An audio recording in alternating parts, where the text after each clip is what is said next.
तुम ही तो मेरा जीवन हो अब साथ हमारे। तू तेरे बड़े भाई को बहुत पसंद करता है ना? पसंद तो करता हूँ पर रिस्पेक्ट ज्यादा है। संग ऐसा मैंने क्या कर दिया जो मुझे इस तरह बोल के चली गई?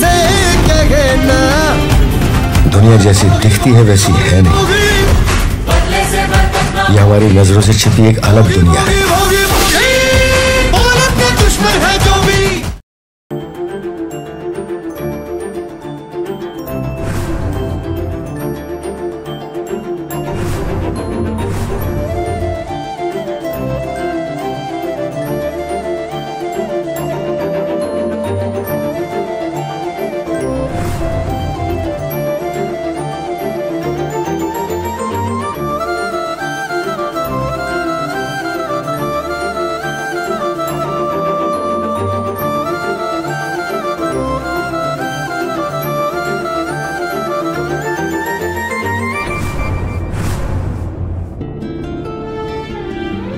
खास पाहुणे आले तर आपल्याकडे, चला तयारीला लागा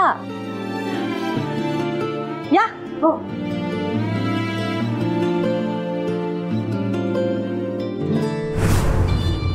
मामा, मला ना हे काहीतरी वेगळंच प्रकरण वाटतंय। रोज आपलं गुबू गुबू गुबू गुबू हे असले आवाज ऐकत आपल्याला जाग येणारे बहुतेक।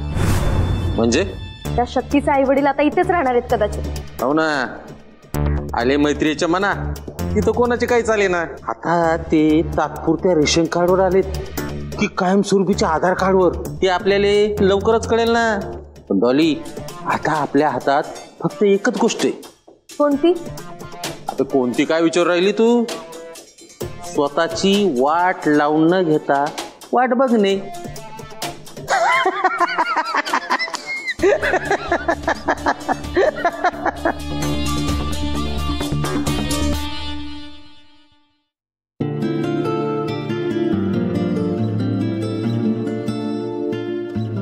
अगदी आपलंच घर आहे असं समजा आणि आरामात बसा।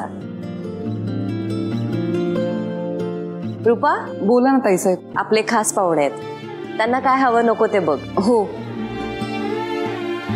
तुम्ही बसा आरामात, मी फ्रेश होऊन आले।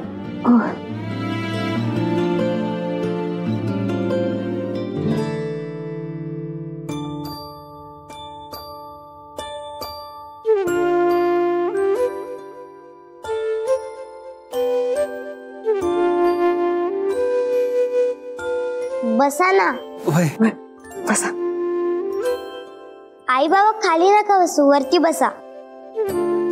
बसा।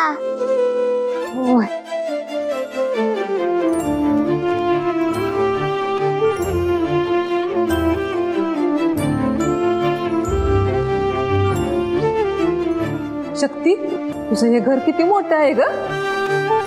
अगं घर काय म्हणतेस? त्याला बंगला म्हण, बंगला। वय, बंगलाच म्हणाय हवं। आपण असला बंगला फक्त सिनेमातच बघितला होता। होय, माझी पोरगी लय भाग्यवान आहे म्हणून तिला एवढं मोठं घर मिळालं। तरी तुम्ही अजून माझी रूम पाहिली नाहीयेत। आपल्या गावच्या घरासारखी 2 घरं एकत्र केल्यावर जेवढं मोठं घर होईल ना, तेवढी मोठी माझ्या एकटीची रूम आहे।